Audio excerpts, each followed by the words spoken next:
आज छुट्टी है कि आज छुट्टी है। हैंगओवर उतार रहे नहीं।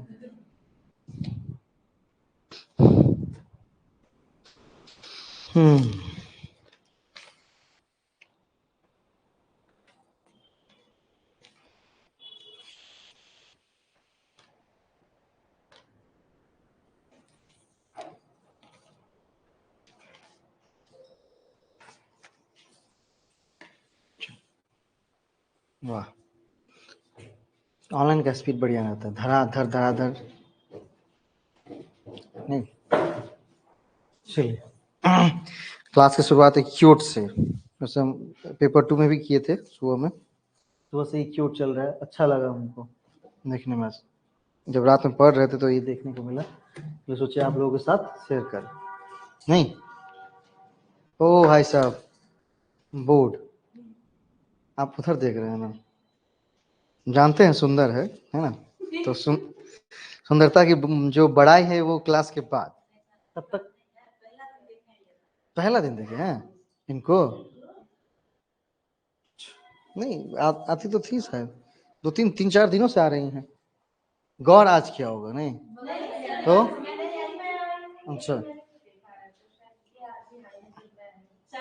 अब आते रहेंगे। अब आते रहेंगे क्योंकि सब्सक्रिप्शन ले लिया है ना। सब्सक्रिप्शन लेने के बाद तो आना ही पड़ेगा। कुछ ही लोग होते हैं जो सब्सक्रिप्शन लेने के बाद सोए रहते हैं, इनमें से ये नहीं है, देखने से लग जाता है। चलिए, क्यूट है। Learning is never done without error and defeat. बिना हारे और बिना गलती किए आप लर्निंग नहीं कर सकते। हाँ, क्योंकि यहीं पर एक वर्ड हमारा आता है ना, टीचिंग एप्टीट्यूड का। हमको अच्छा लगा था ये इसलिए क्योंकि इस वर्ड से डायरेक्ट कनेक्शन है हमारा कौन सा, यूनिट नंबर 1 का, जिसमें वर्ड क्या है, टीचिंग एप्टीट्यूड।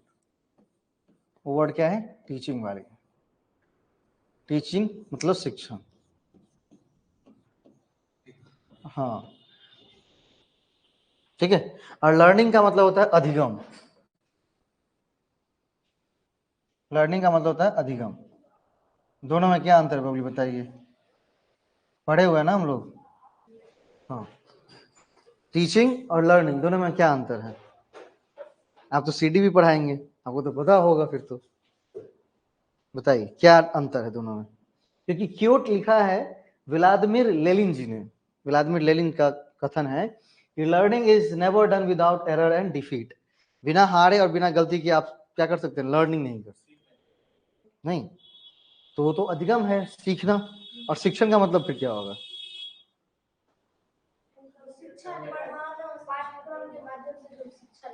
क्या शिक्षण शिक्षण हो सकता है विदाउट डिफीट, मतलब बिना डिफीट के हो सकता है।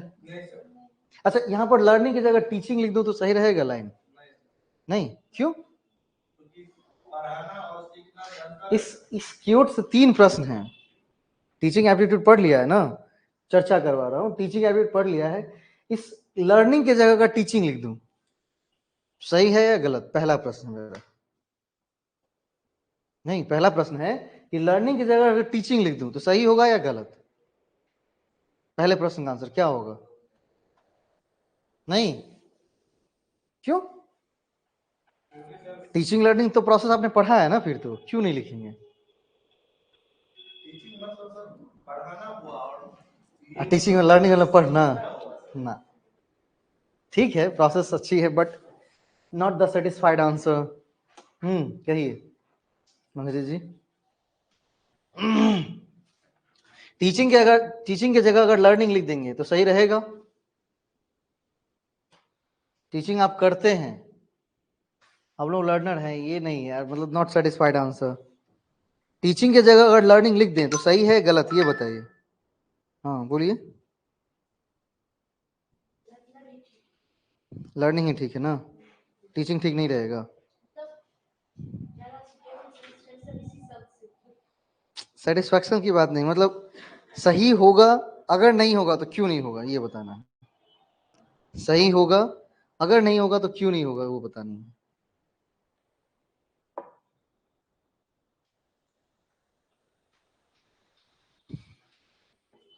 जा नहीं,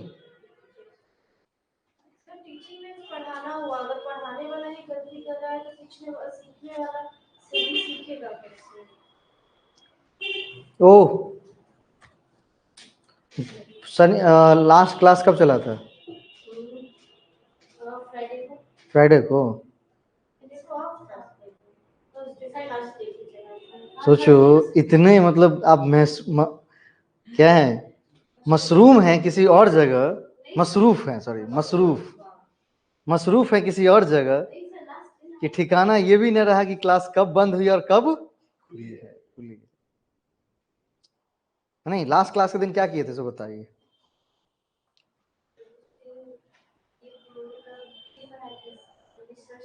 लास्ट टॉपिक था ना, ठीक है। टीचिंग का तो पूरा क्लास किए हुए हैं आप, फर्स्ट से लेकर लास्ट तक। चलिए, एक क्यूट है व्लादिमीर लेनिन जी का, है ना, क्यूट था, मतलब हम अपने आप को मोटिवेट करने के लिए। लेकिन इस क्यूट पे मेरा क्वेश्चन था कि यहाँ लर्निंग को हटाकर अगर टीचिंग करते हैं तो सही है या गलत है? गलत है, क्यों गलत है?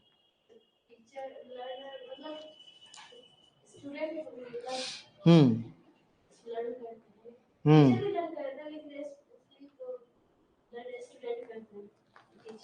चलो मैं बताता हूँ। टीचिंग और लर्निंग का डेफिनेशन लिखा हुआ है, खोलिए किताब, पढ़िए क्या लिखा हुआ डेफिनेशन, है ना। फर्स्ट यूनिट है ना, फर्स्ट यूनिट का मैं खोल के दिखा दूं। चलो मैं देखता हूँ।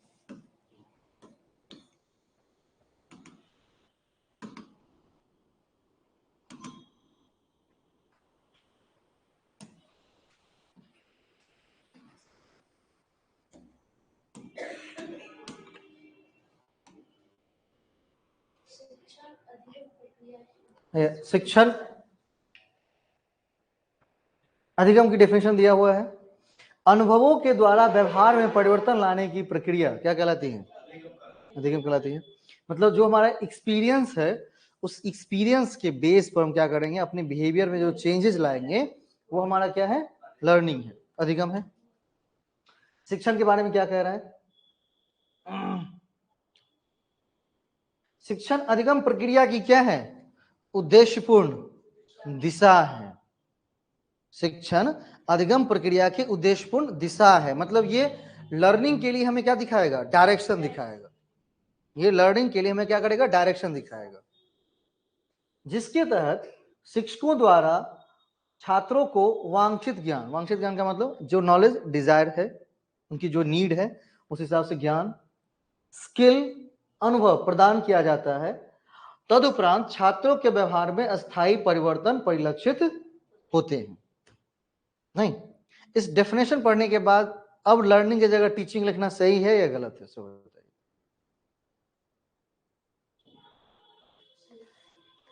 कहा था ना, ठीक है। मेरे एक ही प्रश्न काफी है भाई, क्या करने के लिए? एकदम नॉर्मल प्रश्न है। चलिए बताता हूं। देखिए यहां पर एक लाइन जो लिखी गई है, उस लाइन को रिलेट करिए। शिक्षण अधिगम प्रक्रिया की उद्देश्यपूर्ण दिशा है। दिशा कौन है? नहीं, शिक्षा दिशा कौन है? शिक्षण। किसका दिशा है? अधिगम का। तो अगर मान लीजिए टीचिंग में गलती करेंगे तो क्या लर्निंग सही हो पाएगी? नहीं ना। टीचिंग में अगर हम गलती कर देंगे, अगर हमारा दिशा ही गलत हो जाएगा तो कभी हम सही जगह पहुंच पाएंगे क्या? नहीं, नहीं। और टीचिंग पार्ट जो है वो all dependent on, teaching part जो है वो किस पर है? टीचिंग किसके हिसाब से जा रहा है? टीचर के हिसाब से जा रहा है ना। अब तक किस हिसाब से जा रहा है? टीचर के हिसाब से जा रहा है। तो जब आप टीचर हैं और आप क्या कर रहे हैं, आगे उस ज्ञान को भेज रहे हैं, टीचिंग कर रहे हैं, तो आप डिफीट और एरर वाली बात नहीं करेंगे। तब आप डिफीट और एरर वाली बात बिल्कुल नहीं करेंगे। लर्निंग जो पहुंच रहा है वो कहां पहुंच रहा है? हाँ, लर्निंग जो पहुंच रहा है कहां पहुंच रहा है? छात्रों तक, छात्रों तक पहुंच रहा है। स्टूडेंट यहां पर है, तो वो जब लर्न करेंगे, मान लीजिए हमने कोई चीज पढ़ाई, नहीं, तो जब वो लर्न करेंगे, सीखेंगे, तो उसके लिए क्या है जरूरी, कौन सी चीज, डिफीट एंड एरर, है ना। कि जब लोग डिफीट करते, हारते हैं, और जब लोग क्या होते हैं, एरर, गलती करते हैं, उस समय जो सीखने को मिलती है ना, वो सीख आदमी के जीवन में हमेशा याद रहता है ना। कोई चीज सही किए, तब क्या किए, तब कुछ सीखने को मिली, तो वो नॉर्मल थिंग हो जाएगा। गलती कर दिए, उस टाइम जो सीखने को मिलेगी वो क्या रहेगा, हमेशा याद रहेगा। इसीलिए हमने क्या कहा कि प्रश्न पहले आप करके आइए, करके आएंगे तो क्या होगा, प्रश्न गलती होगा, और डैम श्योर गलती होगा। 100 अगर प्रश्न 90 है ना, 90 प्रश्न को अगर एक एक करके किए होंगे तो 50 से ज्यादा सही नहीं हुआ होगा। अब मान लिया चोरी छुपे आंसर देख लेंगे तो अलग बात है, लेकिन 50 से ज्यादा क्वेश्चन सही होगा ही नहीं, उससे कम ही होंगे 40। लेकिन अब वो जो 40 क्वेश्चन जो गलत हुए हैं, उसको जब बाद में आप क्या कर रहे हैं, बाद में फिर से रिपीट हो रहा है, डिस्कस हो रहा है, उसके बाद जो सीखने को मिलेंगे वो क्या होगा, परमानेंट हो जाएगा। क्या हो जाएगा, परमानेंट। नहीं, तो वहां पर learning is not without defeat and error, it's right. But अगर टीचिंग वहां पर रख दे तो वो क्या हो जाएगा, बिल्कुल गलत हो जाएगा। क्यों, क्योंकि टीचिंग टीचर्स के साथ जा रहा है, और वहां पर वो चीजें गलती के रूप में या डिफीट के रूप में कंसिडर आउट नहीं की जाएंगी। ठीक, कोई समस्या नहीं ना।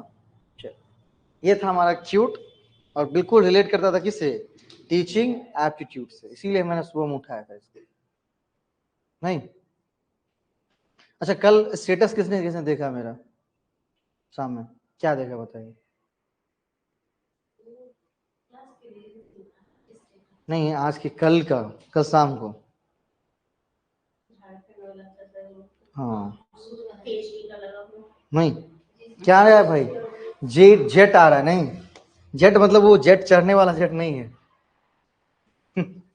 वो जेट जो है वो चढ़ने वाला जेट नहीं है। कौन सा जेट है, वो एक नॉर्मल जेट है, लेकिन भाई ऐसा जेट है जिससे आप जेट पे चढ़ सकते हैं। हाँ, चला गया।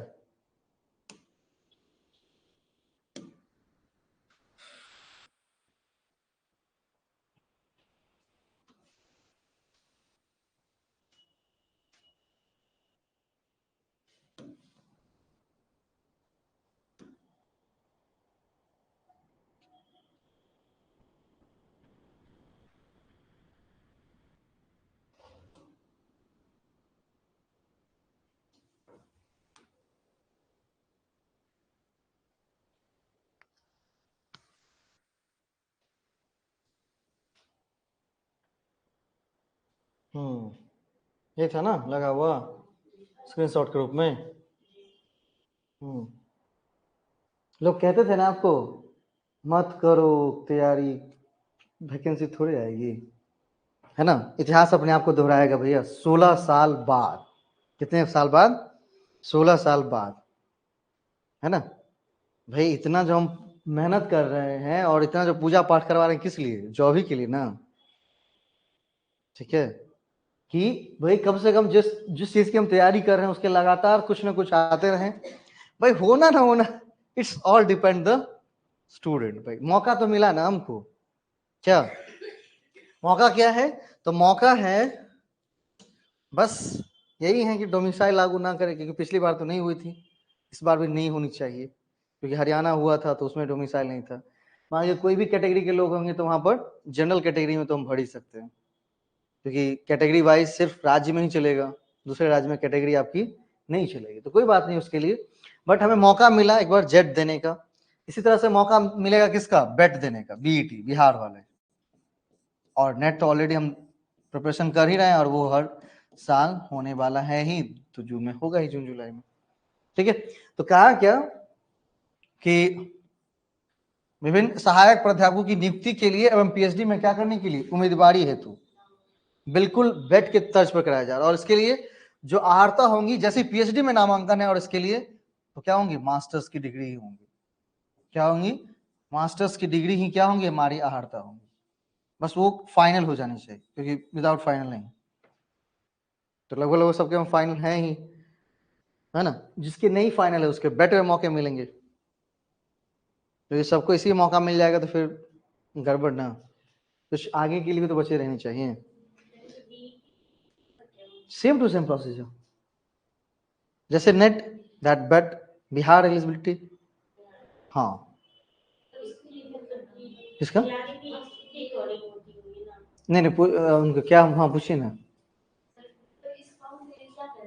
कुछ नहीं, अगर मास्टर्स जिसे कंप्लीट हो फॉर्म भरेंगे, पास होंगे तो भाई क्या हो सकता है, क्या होगा, झारखंड में जॉब मिलेंगी। तो ये जेट है तो सिर्फ झारखंड में ही एलिजिबिलिटी होगी ना उसकी, झारखंड के बाहर नहीं होनी है। 16 साल बाद लगभग सरकार की नींद खुली है संशोधन करके।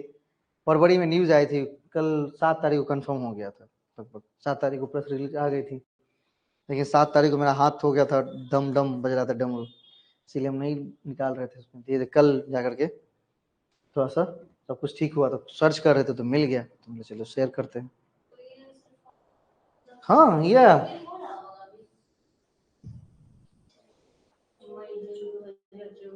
है ना, मई जून में संभवतः आयोजित की जाएगी। तो मतलब वही या तो हमारे नेट से पहले हो या तो नेट के बाद हो, ठीक है। लेकिन प्रिपरेशन हम लोगों को शुरू से करनी है अभी से, ये नहीं कि जब फॉर्म भर देंगे तब प्रिपरेशन, दरभंगा वाला नहीं, क्योंकि दरभंगा थोड़ी वहां चलता है, वहां पर नहीं ना भाई, अब नहीं करेंगे कोई दूसरा करेगा।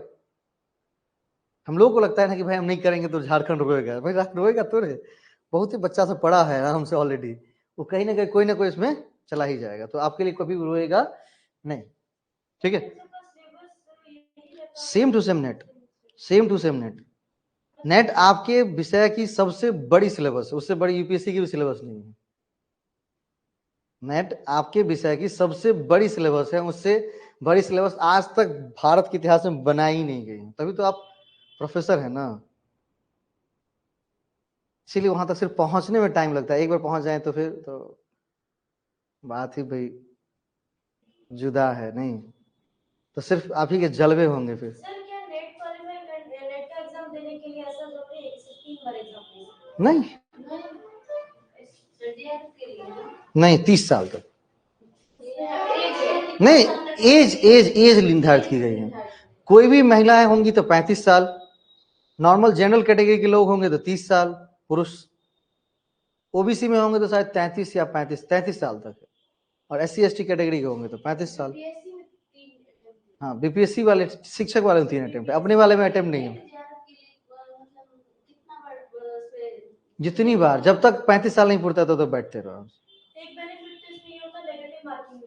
हाँ नेगेटिव मार्किंग अभी तो नहीं, तो नेगेटिव मार्किंग नहीं है, लेकिन नेगेटिव मार्किंग का बाप बैठा होता है ना, क्वेश्चन ही समझ में नहीं आएगा ना।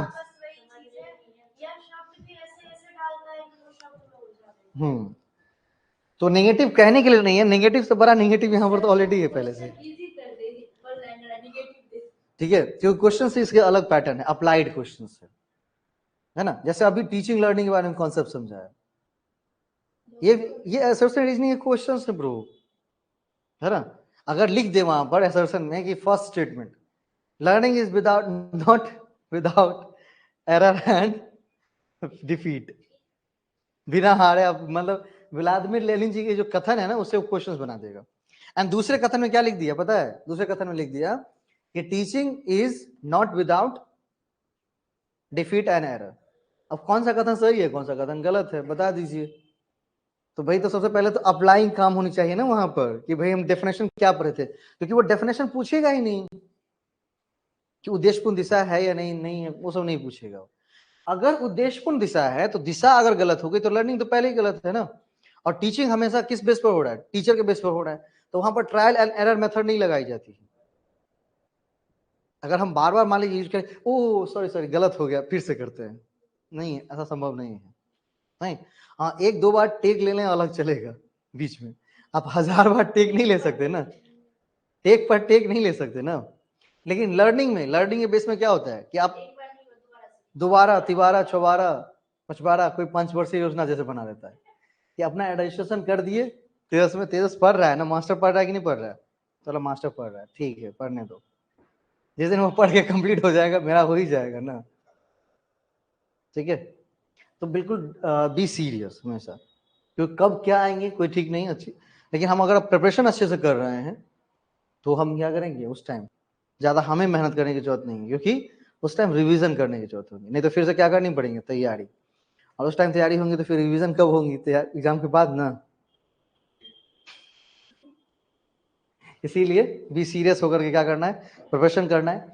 फॉर्म आएगा, देखते हैं क्या अहर्ता रखती है, अगर हम लोग एलिजिबल हैं तो हम लोग जरूर भरेंगे, नहीं तो कोई बात नहीं, नेट तो है ही ना, बाबा है ही ना, बेटा नहीं मिला तो कोई बाबा है ही ना भाई, बाबा मतलब ये, और ये देश में कहीं भी चलेगा, नेशनल है ना, कहीं भी चलेगा, भले ही राज्य हमको जगह ना दे लेकिन देगा ही जगह, क्योंकि हरियाणा भी दिया था जगह, सबको दिया था, तो ऐसा नहीं कि झारखंड देगा ही देगा, क्योंकि कांग्रेस का सरकार है, वो भी चाहेगी ना कि भाई ज्यादा से ज्यादा लोग इन्वॉल्व होंगे तो हमको वोट करेंगे। हाँ बिहारी बाबू से तो जेबे करेंगे, यूपी वाले से तो जेबे करेंगे, तो सोचेगा कम से कम इस बार जगह दो, इसी चीज का हमको क्या करना है, फायदा उठाना है, क्या करना है, इसी चीज का फायदा उठाना है, ठीक है। चलो क्वेश्चंस किए थे कि नहीं, सो बताइए, यूनिट नंबर 1 2 कुछ, मतलब यूनिट नंबर 1 और 2 के क्वेश्चंस किए थे कि नहीं किए थे, आप लोग किए थे कि नहीं भाई, नहीं। चलो संख्या तो बढ़िया है, 22 जुड़ा हुआ, वाह, आज देख करके मन प्रसन्न हो गया हमको, 20+, इस सब लगता है जॉब का खेला है, नहीं ठीक है, क्या है, जॉब का खेला, जॉबे को देख करके आए थे, चल आ गया, नहीं चलते हैं, नहीं तो फिर कहीं छूट ना जाए मेरा, ठीक है। चलिए 1 2 किए थे कि नहीं किए थे, बोल दीजिए नहीं किए थे तो कोई बात नहीं, हो जाएगा, हम तो पढ़ ही रहे हैं ना भाई। चलिए यूनिट नंबर 1 और 2 में ये क्वेश्चंस यहाँ पर आपको मिल जाएंगे,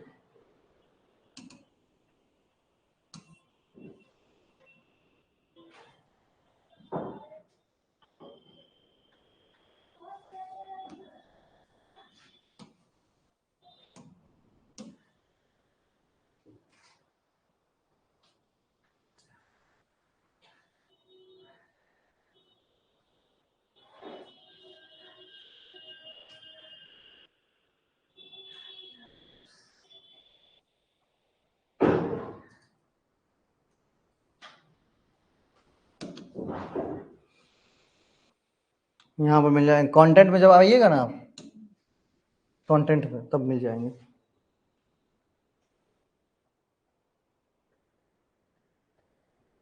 है ना। जैसे यूनिट नंबर 1 खोलेंगे, टीचिंग एप्टीट्यूड, एमसीक्यू पढ़ा हुआ है तो खोले, ठीक है। फिर उसके बाद इसी तरह से यूनिट नंबर 1 का है, यूनिट नंबर 2 का होगा, सबके notes MCQ, notes MCQ, notes MCQ इस तरह से दिए हुए हैं वहां पर सबके, हाँ बिल्कुल।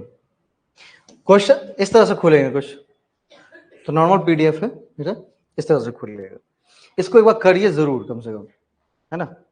ऐसे नहीं भी करेंगे तो मैं यूट्यूब पे आज रात अगर पॉसिबल हुआ तो ठीक है, नहीं तो कल से मैं निश्चित रूप से कराऊंगा, आज रात से ही, लगभग 9 बजे टाइम था ना, कितना बजे टाइम था, 9 PM पर, 8 या 9 PM पर खुद ही करेंगे ही, उसके लिए दिक्कत नहीं करनी है, क्योंकि वहाँ पर कुछ जो बाहर वाले दुनिया के लोग हैं वो भी आ जाएंगे, और अपने दुनिया के लोग तो हैं ही नहीं। चलिए आज क्या करने वाले हैं, आज करने वाले हैं ये रीडिंग कॉम्प्रिहेंशन टाइप, एक रीडिंग कॉम्प्रिहेंशन करके दिखाता हूँ, ठीक है। ये रीडिंग कॉम्प्रिहेंशन, इसको करने क्यों वाले हैं, तो नेट में अब क्या करता है कि एक तो पेपर 1 में आपसे पूछ रहा है हमसे ना, क्या कर रहा है, एक पेपर 1 में पूछ रहा है हमसे आरसी, और पेपर 2 में 2 पूछता है, कितना पूछता है पेपर 2 में, 2, हाँ, एक रीडिंग कॉम्प्रिहेंशन पेपर 1 में और 2 रीडिंग कॉम्प्रिहेंशन कहां पर, पेपर 2 में, आपके मेन सब्जेक्ट में। टोटल अगर मिला दे तो 15 क्वेश्चंस यहां से निकलते हैं, कितने, 15 क्वेश्चंस, और टोटल क्वेश्चंस मतलब 30 मार्क्स ना, 15 क्वेश्चंस, अगर टोटल क्वेश्चंस की बात करें तो 150 क्वेश्चंस है हमारे, और उस 150 क्वेश्चंस में से 15 क्वेश्चंस ओनली आरसी, मतलब किससे, आरसी से, मतलब 10% क्वेश्चन किससे है, डायरेक्ट आरसी से, रीडिंग कॉम्प्रिहेंशन से है। और ये बिल्कुल क्या कहते हैं, बिल्कुल किसी इसके लिए किसी भी किताब और नोट्स को पढ़ने की जरूरत नहीं है, not a books and not a notes. तो ये कैसे हो पाएगा? It's just your reading capacity, आपकी रीडिंग स्किल कैसी है, आप कैसे रीड करते हैं किसी चीज को, ये निर्धारित करेगा कि आप कितने स्कोर उठा रहे हैं, है ना। क्या चीज करेगा? रीडिंग कैपेसिटी ही डिपेंड करेगा कितना स्कोर आप यहां से निकाल पा रहे हैं, नहीं। तो इसको भी साथ साथ लेके चलना है ना।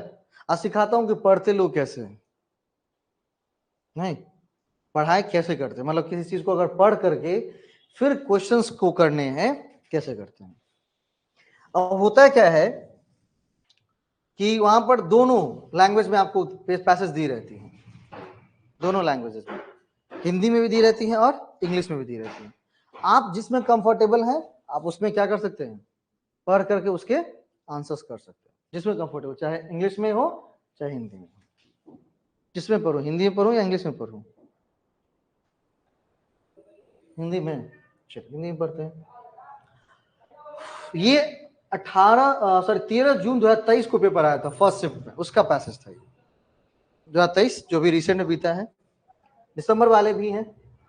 लिखा है भारत अपने भूजल और सतही जल, भारत अपने भूजल और सतही जल, दो तरह के जल होते हैं अपने पास, नहीं, दो जल है अपने पास, एक है भूजल और एक है सतही जल। भूजल का मतलब क्या होता है? धरती के अंदर का, जैसे जैसे कौन? जैसे कुएं का पानी भूजल होगा ना। भूजल का मतलब है जो अर्थ क्रस्ट के अंदर पाया जा रहा है, जिसको हम क्या कर रहे हैं, पंप सेट से निकाल रहे हैं, है ना। ये जो चापाकल में जो पानी आ रहा है वो कौन सा है? भूजल है, ठीक है। मतलब आंतरिक सतह, मतलब जो पृथ्वी की आंतरिक सतह है, अंदर वाला पार्ट है, वहां से उस पानी को क्या कर रहे हैं, चापाकल के द्वारा, पंप सेट के द्वारा हम निकाल रहे हैं, उसको कहते हैं भूजल। अब लिखा क्या था वहां पर? भूजल। हमने क्या कहा कि भूजल किसे कहते हैं? क्योंकि आप एक रिसर्चर की तरफ पढ़ रहे हैं, कोई मंत्र नहीं पढ़ रहे हैं वहां पर कि भूजल पढ़ लिया निकल गया आगे, नहीं। भारत अपने भूजल, भूजल का मतलब जो पृथ्वी के अंदर से निकल रहा होगा, क्या कर रहा होगा, पृथ्वी के अंदर से निकल रहा होगा। कैसे निकालेंगे? चापाकल से, पंप सेट के द्वारा निकालेंगे, ठीक है। और सतही जल, सतही जल में एग्जांपल दे दिया आपको, नदी का जल सतही जल, जलधारा, झील, आर्द्र भूमि, आर्द्र भूमि को क्या कहते हैं? दलदलीय भूमि जो होती है, हाँ, जैसे मान लो उसमें पाँव देंगे तो अब धंसना शुरू हो जाएगा, आर्द्र भूमि। और जलाशय की नाजुक स्थिति को देखते हुए अगले 40 वर्षों तक एक जल अभाव वाला देश बन सकता है। कौन? भारत, अगले 40 इयर्स में। और ये मतलब कहानी नहीं, ये हकीकत है, ठीक है। और ये कहाँ लिखी रहती है वो मैं बताऊंगा लास्ट में जाते रहते, ये कैसे, ये कहां से निकाला रहता है वो मैं बताऊंगा। तो जलाशयों की नाजुक स्थिति को देखते हुए अगले 40 वर्षों में एक जल अभाव वाला देश बन सकता है। प्रति व्यक्ति प्रति वर्ष 1486 घन मीटर, मतलब 1.5 मिलियन लीटर, एक व्यक्ति एक साल में कितना लीटर जल इस्तेमाल करता है पता है? 1.5 मिलियन लीटर। सोचिए हमारी एज कितनी है, मतलब एक ऑन एन एवरेज एज 60 साल की, 60 से उसको गुना करी तो कितना होता है? 1.5 को लगभग कितना, 90 मिलियन से, अगर 1.5 मिलियन एक साल में है, 1.5 एक साल में, तो कितना है, 60 साल हमारा एज है ना, तो 15 छक्के कितना हो जाएगा, 90, एक जीरो, लगभग 90 मिलियन लीटर, मतलब 100 मिलियन लीटर पानी हम अपने जीवन में क्या करेंगे, इस्तेमाल कर लेंगे। उतनी चाहिए, लिखा हुआ है कि जल की उपलब्धता के साथ भारत जल तंगी, नहीं, भारत में प्रतिवर्ष कितना है, प्रति व्यक्ति प्रति वर्ष 1.5 मिलियन लीटर की जल की उपलब्धता के साथ भारत जल तंगी, जल तंगी का मतलब अल्पता, जल की कमी, जल तंगी अल्पता की श्रेणी में आता है। ठीक है। 1000 घन मीटर प्रति व्यक्ति प्रति वर्ष से कम स्तर पर जाने पर यह जल की अत्यधिक कमी की श्रेणी में आ जाएगा। भाई 1486 घन मीटर है, तब हम अल्पता में हैं। अगर 1000 में आ गए तो हम क्या आ जाएंगे, सबसे नीचे आ जाएंगे। मतलब इसका क्या होना चाहिए कि अगर किसी देश में प्रति व्यक्ति प्रति वर्ष 1.5 मिलियन लीटर से ज्यादा पानी अगर है तो वो सही स्थिति में चल रहा है, बाकी जितने में कम है वो सब बुरी स्थिति में चल रहा है। चेन्नई ऐसा देश, ऐसा राज्य है, मतलब ऐसा जगह है अपने देश में जहां की ग्राउंड वाटर 0 हो गई है। यस, उसकी ग्राउंड वाटर क्या है, बिल्कुल 0। भूजल खत्म हो गया है। सप्लाई जाती है, ट्रेन जाती है उसके लिए। Underground water is level is 0। हाँ तो कराएंगे ना किसका। इतने जो मान लो इंफ्रास्ट्रक्चर पर खर्च हो रहे हैं वो सरकार क्या क्या रही है, अपने घर में ले जा रही है।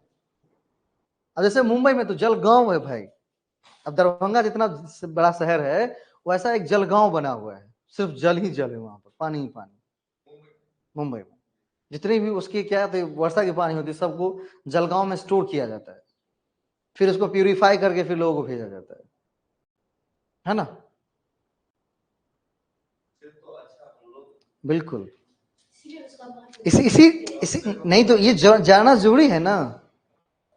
अगर भाई आपके पास क्या हो जाता है, आप अच्छे से भाई पढ़ लिख लेते हैं, जेआरएफ करके पीएचडी करके अपने आस पड़ोस के किसी विश्वविद्यालय में नौकरी हो जाती है, तो इससे बढ़िया स्वर्ग भी नहीं है भैया। नहीं, काम भी कम करना पड़ेगा, सबसे पहला बात तो वो है। दूसरा, छुट्टी जितना चाहे वो ले सकते हैं, मुंडन उपनयन का टेंशन नहीं है,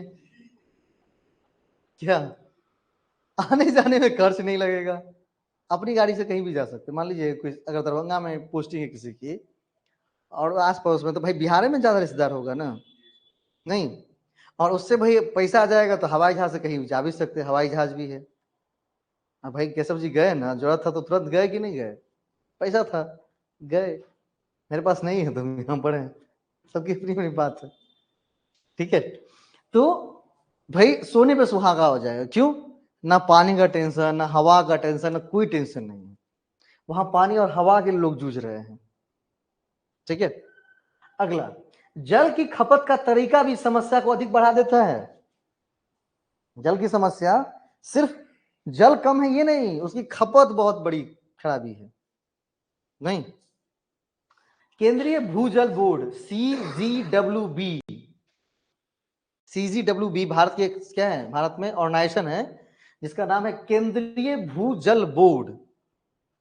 नहीं, क्या नाम है उसका, CGWB।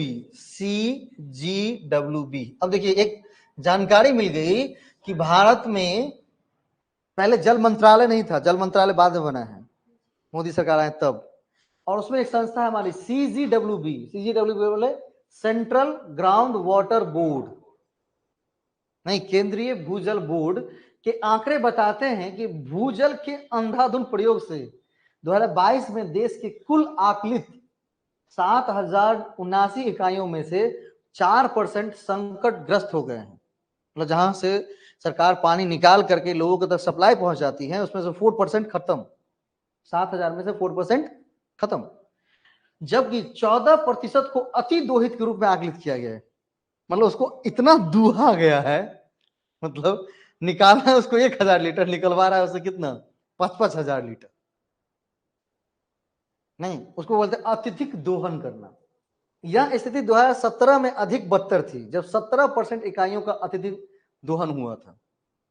17 में बद से बदतर स्थिति थी, 17% जो इकाई थे उसको अत्यधिक दोहित किया गया था, मतलब आवश्यकता से अधिक उससे क्या किया गया, आपूर्ति करवाया गया। मान लीजिए आपका आपको आप 5 ईटा उठा करके दे सकते हैं और आपसे 5000 ईटा उठवाए तो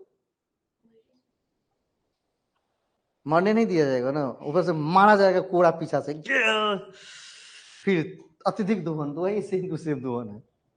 विभिन्न पुनर्भरण और संरक्षण प्रयासों से लाभ हुआ है, परंतु पंजाब, राजस्थान, हरियाणा, दिल्ली, तमिलनाडु और कर्नाटक जैसे राज्यों में ऐसी इकाइयों की संख्या अधिक बनी हुई है। कुछ राज्य हैं जिसमें ये संकट अभी भी, मतलब विभिन्न पुनर्भरण, पुनर्भरण का मतलब जहां से जो निकाल रहे हैं वहां पर उसको क्या कर दीजिए, भर दीजिए। ठीक है, अब ग्राउंड वाटर निकाल लेंगे तो भरेंगे कैसे, खुद करके।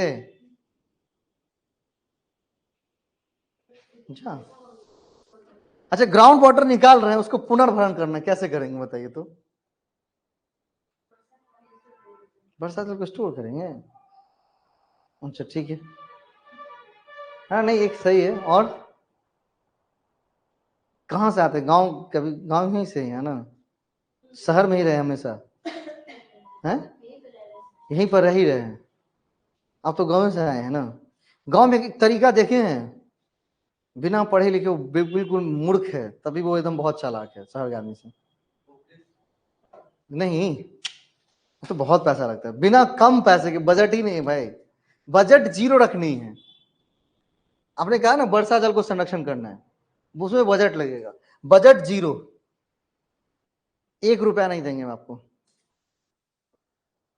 होगा, कैसे नहीं होगा, अभी करवा के दिखाते हैं। बजट जीरो रखनी है,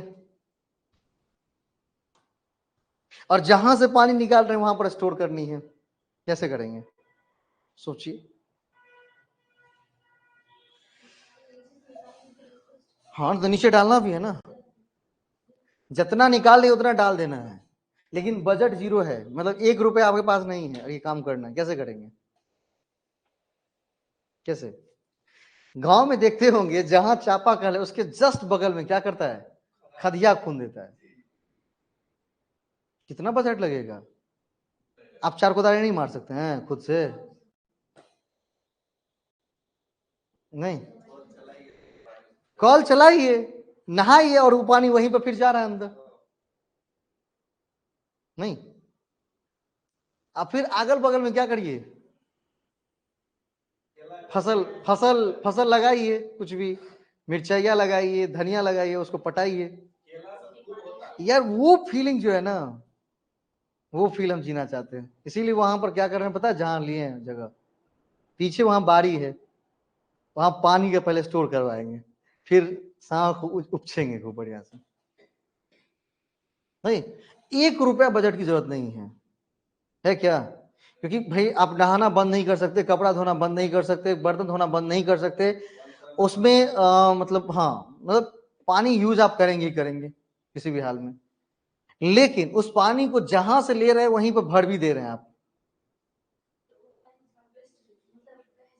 कहाँ बैठे बह धरती में ही समा रहा है ना, धीरे धीरे धरती के पास ऑब्जर्वेशन पावर है ना, ऑब्जर्व कर रहा है धीरे धीरे, है ना।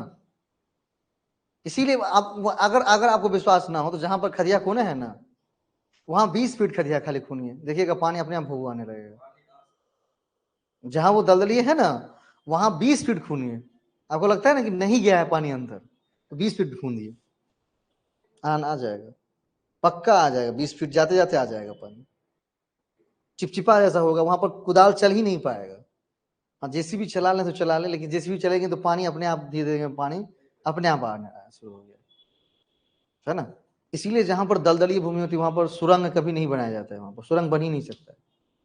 क्यों, जैसे ही खोदेंगे तो पानी आ जाएगा, देखते ना कभी कभी खोदना शुरू हुआ पानी आना शुरू हो जाएगा, सुरंग में पानी आना शुरू हो जाती है। क्यों, वहां पर हो सकता है कि पहले, उससे पहले पानी का स्टोर या पानी का सोर्स कोई ना कोई रहा होगा। तो बोला कि पुनर्भरण और संरक्षण प्रयास से लाभ तो हुआ है, लेकिन अभी भी क्या हुई है, स्थिति ठीक नहीं हुई है पूरी की पूरी। अब देखिए, देखा है भारत में 87% भूजल सिंचाई के लिए निकाला जाता है भैया, इतने बड़े बड़े पंप सेट लगाए गए सिर्फ सिंचाई के लिए। 87% जल जो नीचे से निकाला जा रहा है वो सिर्फ सिंचाई के लिए, इरिगेशन सिस्टम के लिए, है ना। और विशेषज्ञ कहते हैं कि पूरे वर्ष भर अत्यधिक भूजल निष्कर्षण भूजल का स्तर घटने का सबसे बड़ा कारण है, क्योंकि पुनर्भरण प्राथमिक रूप से मानसून में ही हो पाता है। अब भाई अपने लिए यूज किए तो निकाल, अपने क्या दिया खूंदी हो गया ना, लेकिन सिंचाई के लिए यूज करेंगे तो पानी कैसे जाएगा, क्योंकि निकाल रहे हैं यहां पर, पंप सेट लगा हुआ है यहाँ पर कठलवाड़ी में, और पटा कहाँ रहे हैं, श्याम मंदिर को। पाइप से जाता है ना पानी, तो वहां पुनर्भरण कहाँ हो रहा है?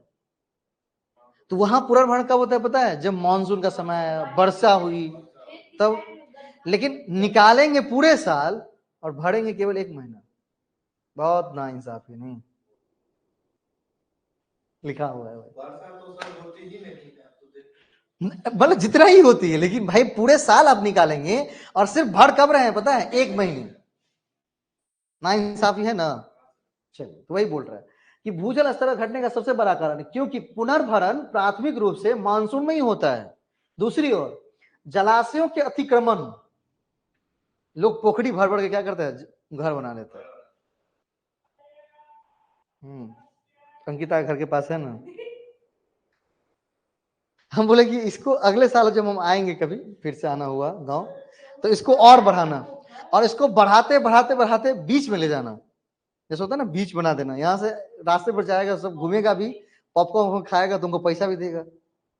मतलब एक आदमी, मतलब ऐसे जलाशय है वो ठीक है, और वो बढ़ाया जा रहा है, बढ़ाया जा रहा है, बढ़ाया जा रहा है। मतलब इसको बढ़ाते बढ़ाते कहाँ ले जाना है? बीच में ले जाना है। हाँ, जाट के पास खड़ा कर देना।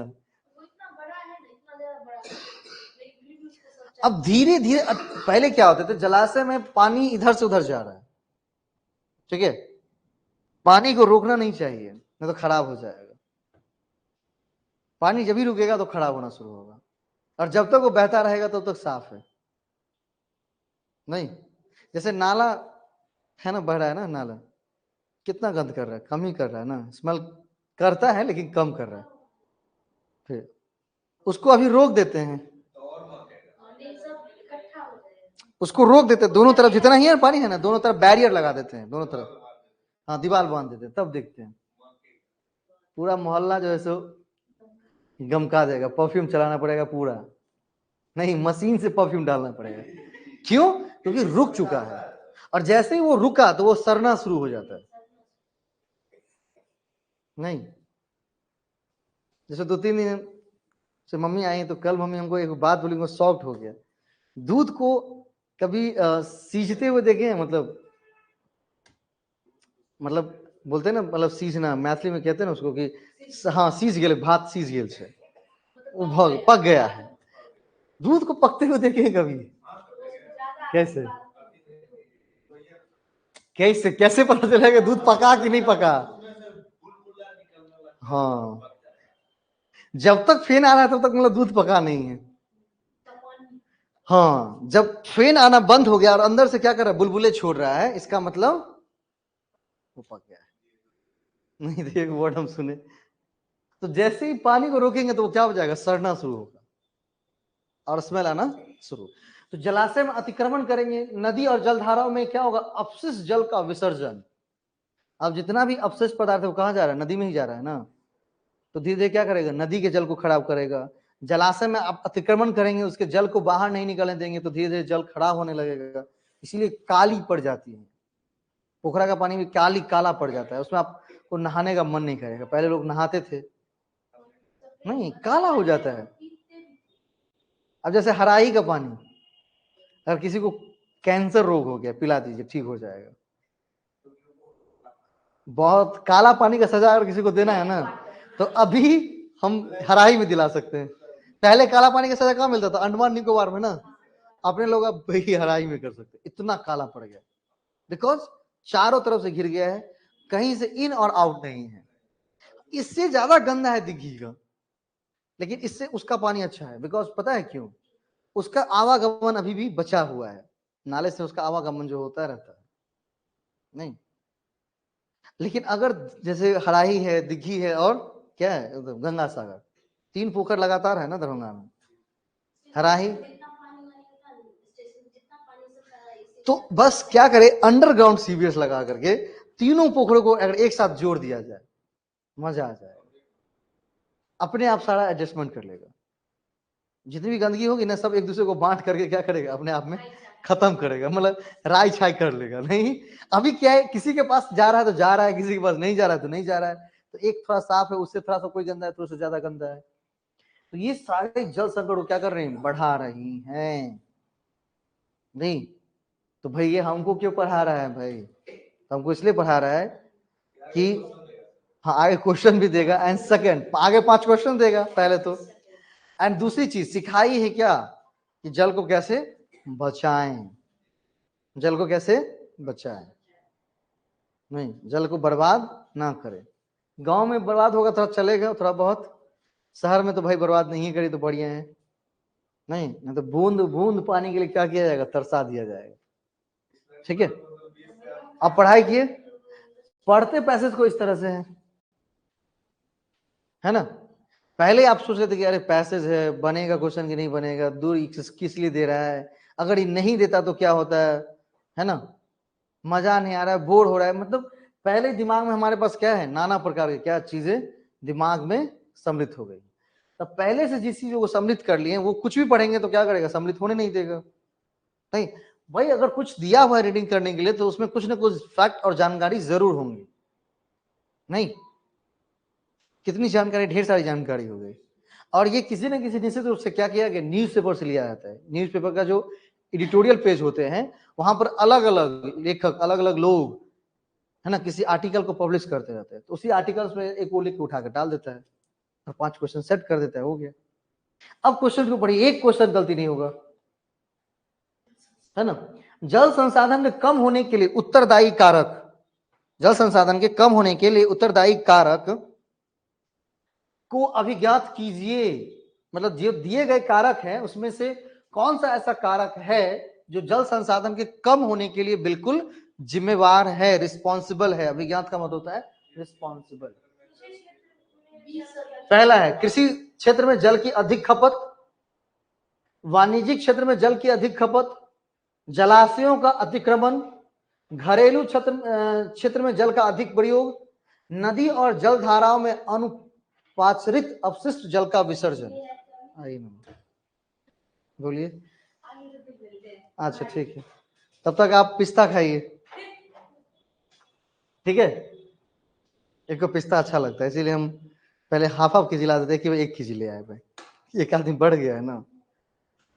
तो बोला कि जल संसाधन में कम होने के लिए उत्तरदायी कारक को अभिज्ञात कीजिए। कौन कौन से होंगे इसमें? पहला होगा या नहीं होगा? ठीक है। अच्छा एक बात बताए, इसमें जो कारक दिए गए सब सही है या गलत है? सबके सब सही है, तो आंसर तो सब होने चाहिए हमारे, लेकिन नहीं है भाई। पता है क्यों? कभी भी रीडिंग कॉम्प्रिहेंशन के आंसर रीडिंग कॉम्प्रिहेंशन के अनुसार देना चाहिए, ना कि अपने अनुसार। अपने अनुसार अगर हम सोचे ना तो सब के सब सही हैं। रीडिंग कॉम्प्रिहेंशन के हिसाब से कौन सही ऑप्शन है वो ढूंढना है।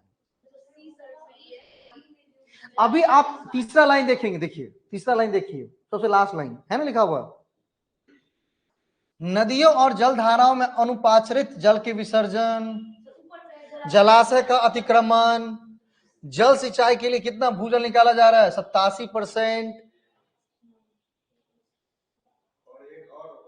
नहीं इतना ही है, 3 ही,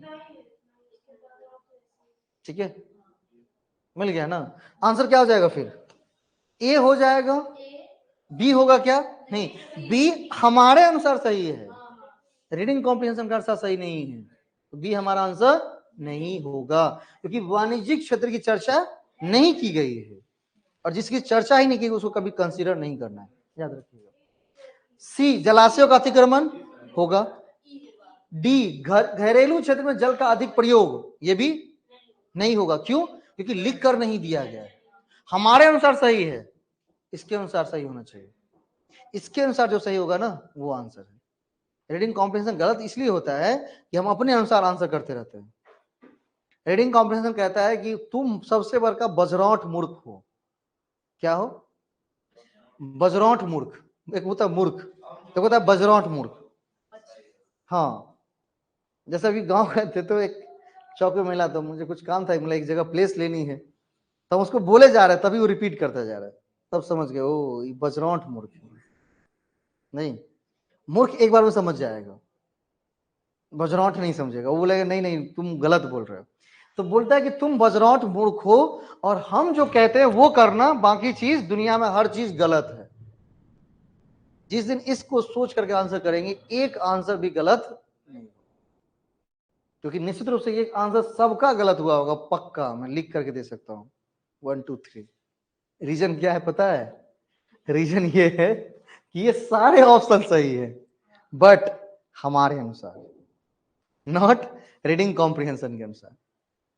ठीक है, तो रीडिंग कॉम्प्रिहेंशन के अनुसार जो सही है ना वो हमारा सही आंसर होगा, वरना आंसर गलत है, सीधा सीधा याद रखना। तो आंसर क्या हो जाएगा? ए सी ई, ऑप्शन इज डी।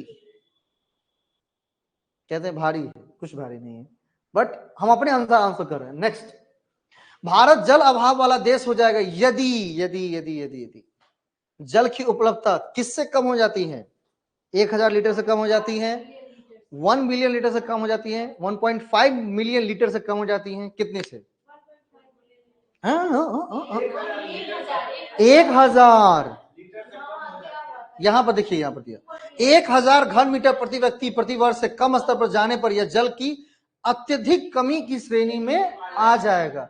अभी हम अल्पता में हैं, अल्प एक होता है अल्प और एक है कमी, और वो खपत वाली चीज दी गई है, वो खपत वाली चीज दी गई है। तो आंसर क्या हो जाएगा हमारा? 1 मिलियन लीटर। आंसर क्या हो जाएगा हमारा? 1 million litre. Answer is a. नहीं नहीं, ए 1000 लीटर है, नहीं ना, मिलियन लीटर, मिलियन लीटर। अगला है, वर्ष 2022 में CGWB द्वारा कितने जल इकाइयों का आकलन अति दोहित इकाइयों के रूप में किया गया है? CGWB ने कितने इकाइयों के बारे में कहा कि भाई इसको दोहित किया गया? क्या किया गया? इसको अत्यधिक दोहित किया गया है। तो आप एक चीज देखेंगे, यहां पर डेटा दिया हुआ है, टोटल इकाई हमारे पास कितनी है? टोटल इकाई कितनी है हमारी? 7089 है ना। अत्यधिक दोहित संकटग्रस्त है वो, 4% इकाई संकटग्रस्त की स्थिति में है और 14% को क्या किया गया है? अत्यधिक दोहित किया गया है। किसका 14%? टोटल इकाई का 14%। तो बोल रहा है, आप क्वेश्चन देखिए यहां पर, कैलकुलेशन, इसमें भी मैथ्स घुसा दिया, सोचो, इसमें भी मैथ्स घुसा दिया भाई, कि CGWB द्वारा कितनी जल इकाइयों का आकलन अतिदोहित इकाइयों के रूप में किया गया है? कितना परसेंट का? 14% का। किसका 14%? 7089 का 14%। करना पड़ेगा ना, 7089 का 14%। अब जैसे ही दिमाग में 7089 का 14% आया, क्या हो गया? ब्रेन खराब हो गई। क्या हो गई? ब्रेन आती खराब हो जाएगी ना, खराब नहीं करनी, ठीक है।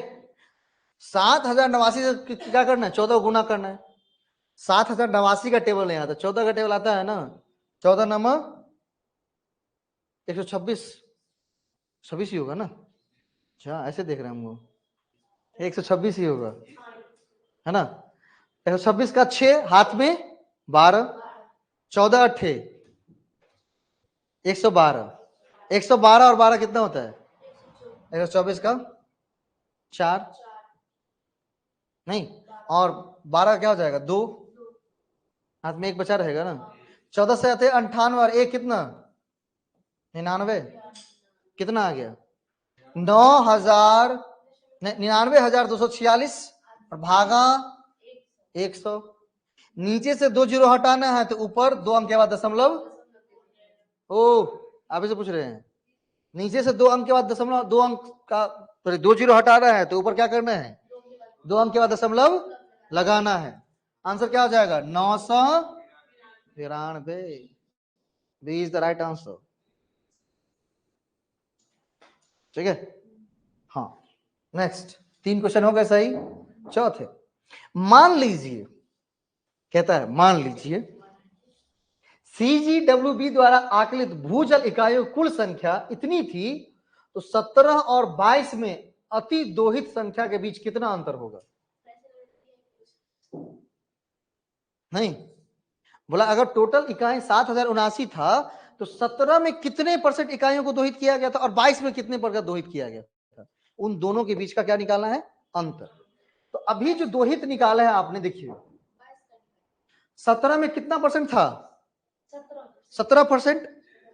17 में 17% इकाइयों को अत्यधिक दोहित किया गया था और 22 में कितनी थी 14%। नहीं 14% का डेटा हम निकाल चुके हैं, कितना है 992। 14% का डेटा हम निकाल चुके हैं ना, कितना है 992। अब क्या करना होगा, अब क्या करना होगा, अब क्या करना होगा 17% का निकालना होगा। किसका 17%, 7089 का 17%। फिर उसमें से क्या करना पड़ेगा 992 को घटाना पड़ेगा। नहीं इस तरह की स्थिति बनेगी ना, इसको यहां पर लेके चलता नोट्स पर। इसी तरह अगर बनेगा ना कि 2022 में कितना को दोहन किया गया है, 14% का दोहन किया गया है। 2017 में कितने परसेंट इकाइयों का दोहन किया गया है, 17% इकाइयों का दोहन किया गया है। 14% से क्वेश्चन पूछ लिया है एक बार, जो कि हम निकाल चुके हैं संख्या कितना 992 है ना। अब हमको इन दोनों के बीच का क्या करना है, अंतर निकालना है। टोटल इकाई कितनी है, लिखिए मत, देखिए ध्यान से लिखिए मत। अभी 7089, उसका क्या करेंगे 17% करेंगे और फिर उसमें से क्या करेंगे 7089 का 14%। अगर मान लीजिए अभी निकाल लिया तब ना, अगर नहीं निकाले होते तब ऐसे ही करते ना, इक्वेशन यही बनता। हम भाई इतना कैलकुलेशन नहीं करेंगे, हम इतना कैलकुलेशन नहीं करेंगे। 7089 का 17% निकालेंगे, फिर 7089 का 14% निकालेंगे। हम बेवकूफ है क्या, हम बेवकूफ है क्या, फिर जा नहीं बोल रहे हैं, हम बेवकूफ है नहीं, I am just smart person, है ना। तो हम क्या करेंगे कि देखेंगे दोनों का बेस क्या है, सेम है ना, दोनों में 17,089 का ही निकालना है। तो आप क्या करिएगा 7,089 का 17% में से 14% घटा, कितना परसेंट 3%। 3% निकालना आसान है ना, कितने का 7,089 का 3%। ठीक है, क्या करेंगे गुना करेंगे, नतिया 27, 2 8 का 24, 2 26, 2 सतिया कितना 21 भागा 100। नीचे से 2 जीरो हटाना है तो ऊपर 2 अंक के बाद दशमलव लगाना है, कितना आ जाएगा 212.67। आंसर क्या हो जाएगा देखिए तो, आंसर कितना हो जाएगा। अब 212.67 है ना, जब उसको राउंड फिगर करेंगे, राउंड फिगर करने का मतलब होता है कि दशमलव के बाद का अंक देखना है। अगर दशमलव के बाद का अंक 5 या उससे ज्यादा हो तो इधर कितना हो जाएगा, एक अंक बढ़ जाएगा। तो 212 क्या बन जाएगा 213। 213 किसमें दिया हुआ है, ऑप्शन नंबर ए में। नहीं 200 यहां पर देखिए ना 49 में क्या दिया होगा आंसर, ए में है ना दिया हुआ, 213 में ए में दिया हुआ। ठीक है, समझ में आया बात। कहां पर 292, हाँ उसमें 992.46 था। दशमलव के जस्ट बाद वाला अंक क्या होना चाहिए 5 या उससे ज्यादा होना चाहिए, इसीलिए नहीं हुआ, नहीं तो वो भी हो जाता। बात सही है, बिल्कुल ठीक, इसी तरह से ध्यान होना चाहिए, है ना। प्रश्न पर प्रश्न चलने चाहिए, ये नहीं कि दूर कह दे तो छोड़ना है यार, निकल गए प्रश्न है, क्योंकि अगली बार जब निकलेगा तो आप निकल जाएंगे एग्जाम से डायरेक्ट बाहर।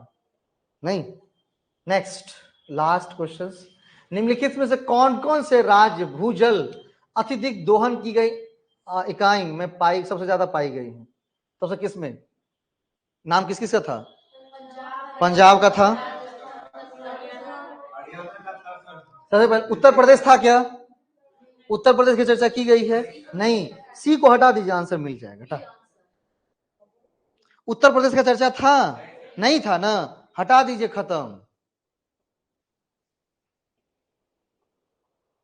क्योंकि एक सरा आम पूरे आम को सरा देगा।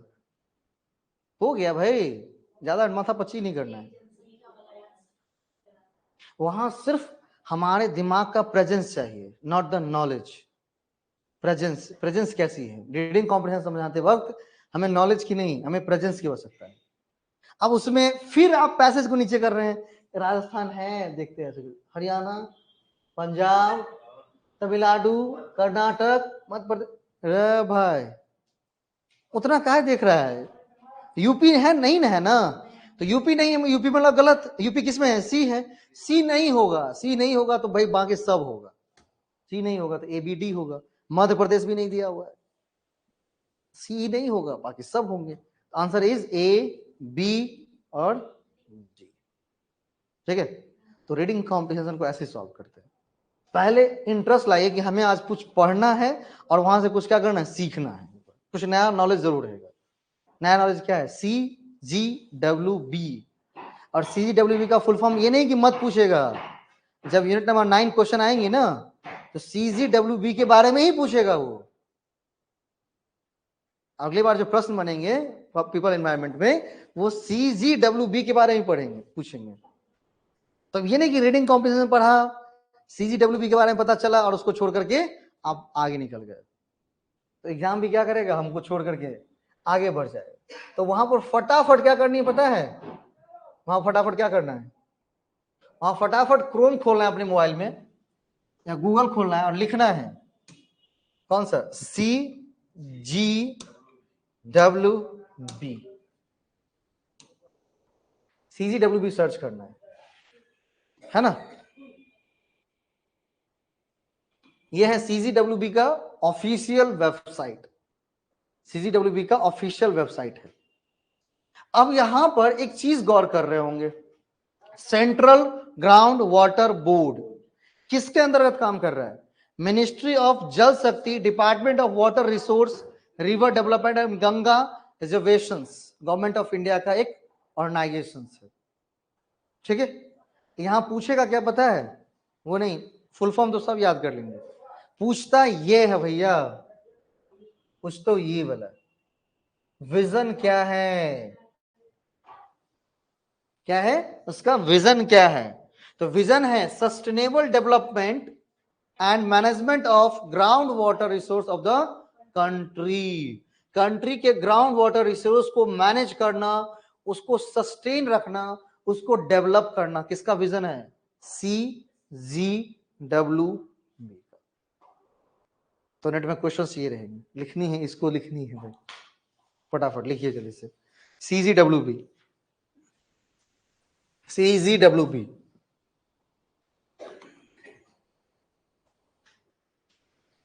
Central ground water board.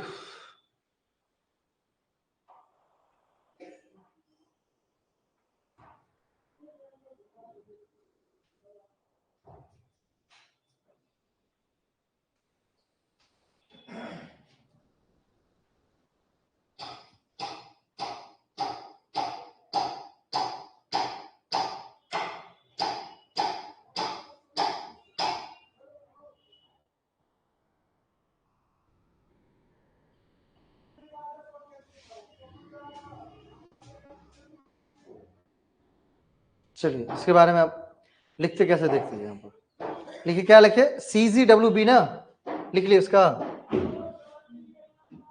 अब यहां पर अबाउट होता है, किसी भी चीज का क्या होता है यहाँ पर? अबाउट।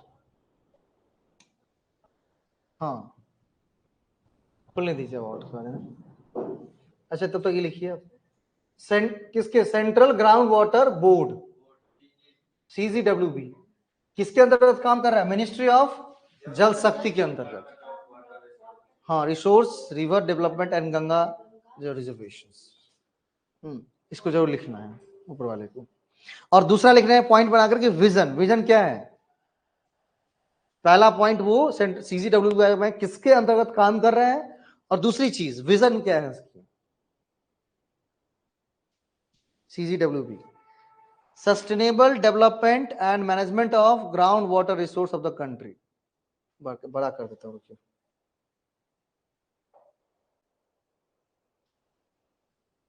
अब दिख रहा होगा जैसे,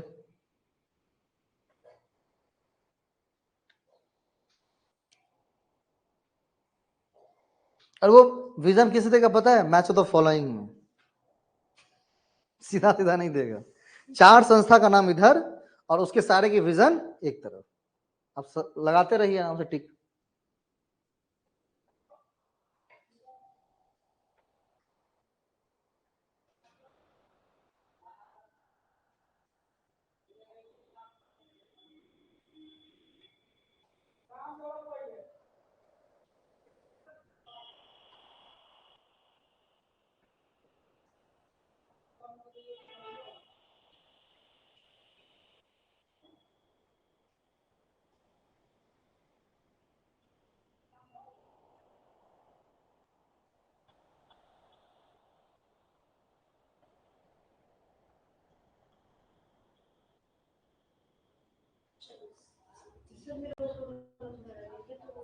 रिलीजन हो गया ये। हाँ, मेन ये लिखना है किसके अंतर्गत काम कर रहा है और उसके विजन क्या है। विजन पर ज्यादा क्वेश्चन रहते हैं, ठीक है। CGWP के बारे में एक नई जानकारी मिली है ना।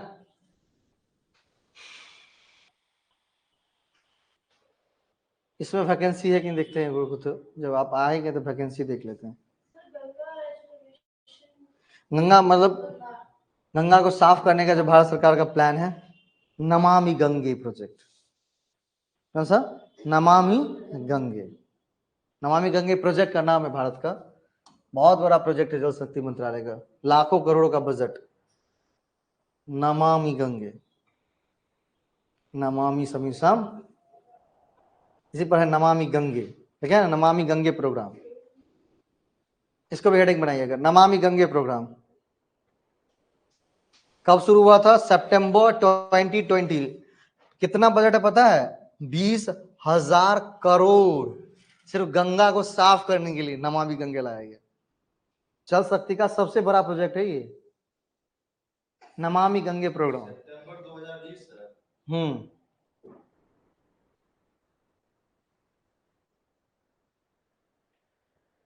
सितंबर 2020 में ये स्टार्ट हुआ था। एट अ ग्लैंस सितंबर 2020। बजट 2014 में ही आए थे, 20 तक उसको पूरा करना था, इसीलिए 20,000 करोड़ का प्रोजेक्ट दिया गया था 6 साल। अभी तक पूरा तरह से नहीं हो पाया, लेकिन तब भी ठीक है भाई। अपना लिखेंगे नमामि गंगे प्रोग्राम, ठीक है। कब लिखा है ना? Namami Gange programme is an integrated conservation mission approved as flagship programme by the union government. एक बहुत बड़ा फ्लैगशिप, मतलब बहुत उम्दा जिसको कह सकते हैं।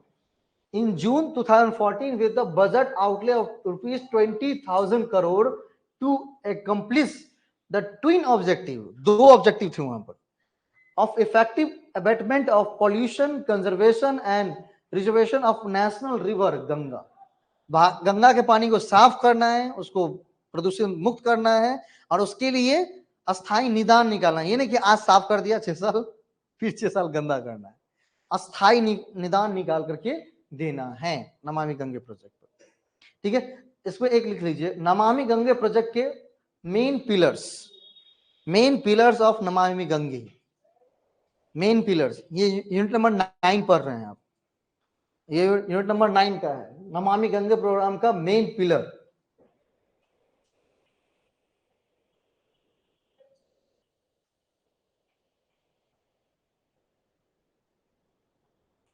ऐसे करके लिखना शुरू करने हैं।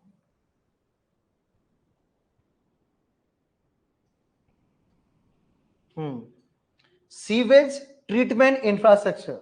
सीवेज का मतलब होता है जो पानी बाहर से गंगा में आ रहा है उसके अच्छे से ट्रीटमेंट चाहिए भाई। सबसे पहले उसके ट्रीटमेंट चाहिए, sewage treatment infrastructure Namami Gange. Sewage treatment infrastructure पहला पिलर है, सीवेज ट्रीटमेंट इंफ्रास्ट्रक्चर। ऐसा इंफ्रास्ट्रक्चर लाना जो कि सीवेज को अच्छे से ट्रीट कर सके, मतलब वहां से जो पानी आ रहा है उसको क्या करके उसमें से गंदा निकाल कर फिर छोड़े, क्योंकि पानी नहीं रोक सकते ना हम कि तुम फैक्ट्री में ही पानी रख लो, उसको नहीं रोक सकते, उसमें से पॉल्यूशन हटा सकते हैं। दूसरा है रिवर सरफेस क्लीनिंग, नदी के सतह को साफ करना, सरफेस, सतह को। अगला है एफॉरेस्टेशन, पेड़ पौधे लगाना अगल बगल में। इंडस्ट्रियल इन्फ्लुएंट मॉनिटरिंग, कल कारखाने से जो निकल रहा है इन्फ्लुएंट प्रदूषक, उनको क्या करने हैं, मॉनिटर करने हैं। River front development, biodiversity, public को अवेयर करना है और गंगा ग्राम की स्थापना करनी है। जहां पर गंगा है उसके आसपास गांव बनाने हैं छोटे छोटे, जो कि क्या करेगा, जिसका उद्देश्य रहेगा कि गंगा को साफ सुथरा रखा जाए। गंगा ग्राम उसका बोलेंगे, नहीं 8 पिलर्स हैं। इसी तरह से 8 पिलर है आईसीटी के। आईसीटी जब आप पढ़ेंगे वहां पर गवर्नेंस पढ़ेंगे, ई गवर्नेंस, इलेक्ट्रॉनिक गवर्नेंस, उसके भी 8 पिलर्स हैं। नमामि गंगे,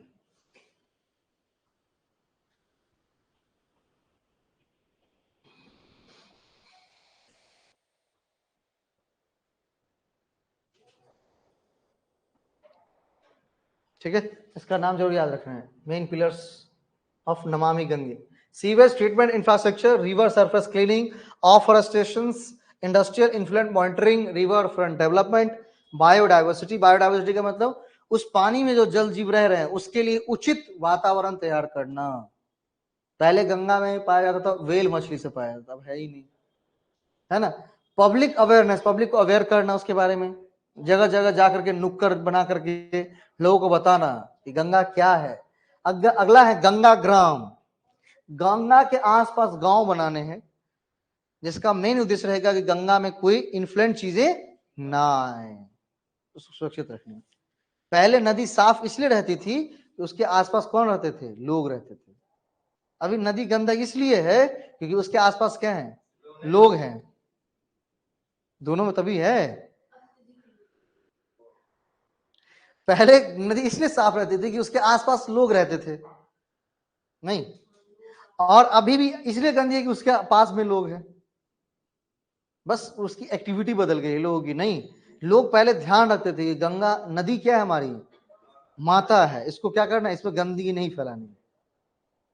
अभी क्या कहती है, अरे माँ है तो क्या हो गया, माँ का काम ही होता है गंदा साफ करना, साफ कर रही है तो क्या हो गया इसमें, तो खराब बात है, सोच सोच की बात है।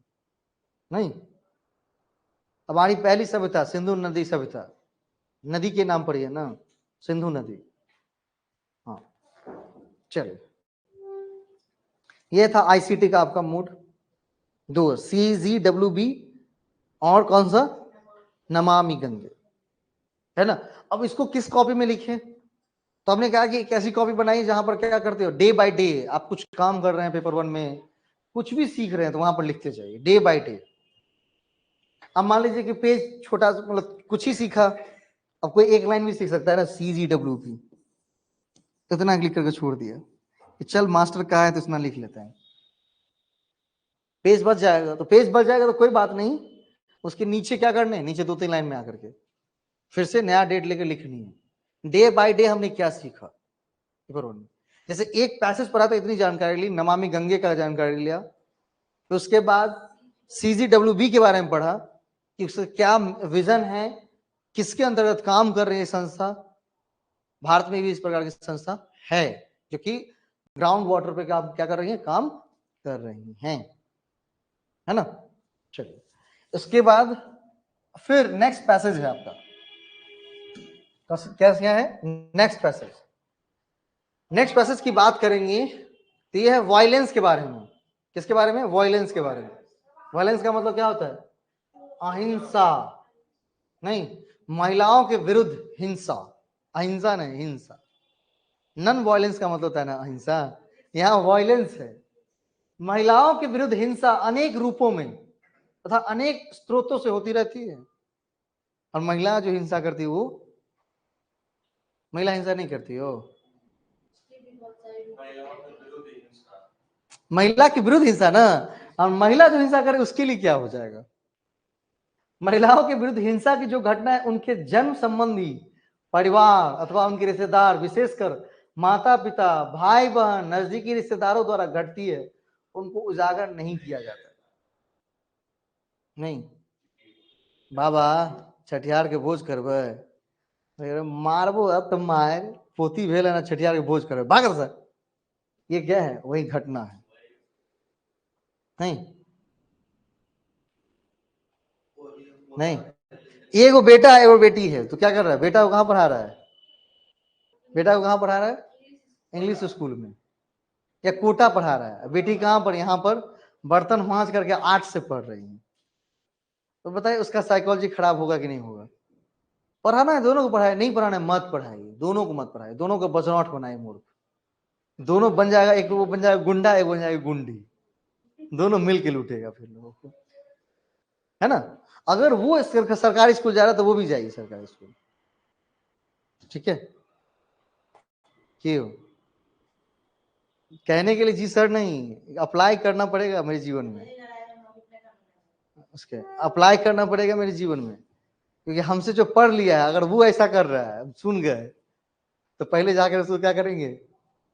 लठियाएंगे नहीं, लठियाएंगे, मतलब दूसरे से मरवाएंगे, बोलेंगे इसको मार पहले बढ़िया से, और वीडियो बनाया रील्स में चढ़ा, ठीक है? तो कहा कि नई दिल्ली स्थित गैर सरकारी संगठन एनजीओ शक्ति सालिनी ने, बड़ा सुंदर नाम है, शक्ति सालिनी एनजीओ का नाम है, ने हाल में एक सनसनीखेज रिपोर्ट अनकही प्रकाशित की है। अनकही मतलब एक रिपोर्ट दिया है, उसका नाम है अनकही, जिसमें महामारी के दौरान परिवारों से महिलाओं के विरुद्ध हिंसा में वृद्धि का उल्लेख किया गया। क्या किया गया है? 5.5 हो गया कि 4.5 हो गया? 4.5 ही हो रहा है ना? अच्छा वही तो, ठीक है। महिलाओं के विरुद्ध हिंसा में वृद्धि का उल्लेख किया गया। सामान्यतः जन्म से जुड़े परिवार से ही महिलाओं को सहायता की आशा रहती है, परंतु महामारी के दौरान घर पर टिका रहना अनेक महिलाओं के लिए सदैव सुरक्षित महसूस नहीं हुआ। अपनी साथी से हिंसा की शिकायत की तुलना में परिवार में किसी नजदीकी रिश्तेदार से ऐसे आरोपों पर जल्द विश्वास नहीं किया जाता, क्योंकि हमारी अवधारणा है कि घर के बड़े बूढ़े तथा निकट संबंधी शारीरिक तथा भावनात्मक सुरक्षा प्रदान करते हैं। क्या करते हैं? अतः उन पर आरोप लगाना, उन्हें बदनाम करना आसान नहीं होता है। क्यों? ससुर जी अगर कोई कह दिया तो उसको बदनाम कर देंगे, इतना आसान है? नहीं ना, पूरा गांव चढ़ जाएगा इस जगह, भले ही कितना भी खराब क्यों ना, है ना? और इसी का फायदा उठाता है। नहीं, लोग कहता है कि लड़का से लड़की बाज है, बुढ़वा से और उससे बड़ा लड़की बाज है। उस भाई अभी देखिए, मम्मी को लेके आ रहे थे, मम्मी पीछे बैठी हुई है, ठीक है, ये को देखें कि गाड़ी चला रहा है भाई, अब 150 सीसी को लड़ा रहा है 350 सीसी से, हमको डरा नहीं गया। बूढ़ा भाई चला रहे थे ऐसे से कट करके, तो हम कहले मम्मी खाली पकड़ ले हैंडल करने, यहाँ हमर दे। एक बाद एक बूढ़ा के हालत संट करे जुटेगी, हम गए और नचाने लगे आगे में, गाड़ी रोक दिया, बोलते कैसे चलाते हैं? हम कहले कि ऐसे ही चलाएंगे हम, मेरा मन है भाई। हम बोले आप कौन सी गाड़ी पर है? तो हम बोले हम रोके, हम बोले 125 सीसी, हम बोले 350 सीसी। भाई बताओ, 125 सीसी लेकर के हमारे सामने उड़ा हो गया, हम 350 सीसी लेकर सीधा चलाएंगे? बैठे रहेंगे रे, हम भी चलाएंगे तब। भाई बूढ़े हैं और वो ऐसे काट कर चला रहे थे गाड़ी को। हाँ, अब देखो भाई, हमको भाई 28 साल के लौंडे को चैलेंज करा था, वो 350 सीसी गाड़ी में बैठा हुआ है बुलेट पर, अगर रुक आज तुमको दिखाते, ईगो हर्ट कर दिया हमको, अब हम खुद नचाने लगे आगे जाकर, है ना? भाई बड़े बूढ़े आरोप, उन पर आरोप लगाना, उन्हें बदनाम करना आसान है। अगर मान लीजिए देखिए वहां पर वो हमको गिराते, चल जाता, अगर मेरी वजह से वो गिरते तो नहीं चलता। ये जी बात है। शक्ति सारणी का अध्ययन उन महिलाओं की सूचना पर आधारित था जो 28 से 27 वर्षों की आयु वर्ग की थी, और उनमें से 65% महिलाएं 22 से 27 वर्ष की आयु वर्ग की थी, जो महामारी के दौरान एनजीओ की सहायता के शरण में आई थी। इनमें से अधिकांश महिलाएं कामकाजी तथा निम्न मध्यम वर्ग की थी। हाँ, निम्न मध्य। महामारी के दौरान मीडिया की रिपोर्ट में वैवाहिक हिंसा की घटनाओं में वृद्धि की खबर तो थी, परंतु जन्म से जुड़े परिवार में अविवाहित महिलाओं को भी इसी प्रकार के अनुभव से गुजरना पड़ा था। वैवाहिक हिंसा तो चलता है कि चलो विवाह के बाद हिंसा कर रहा है, मारपीट, विवाह के पहले भी ऐसा कहा है।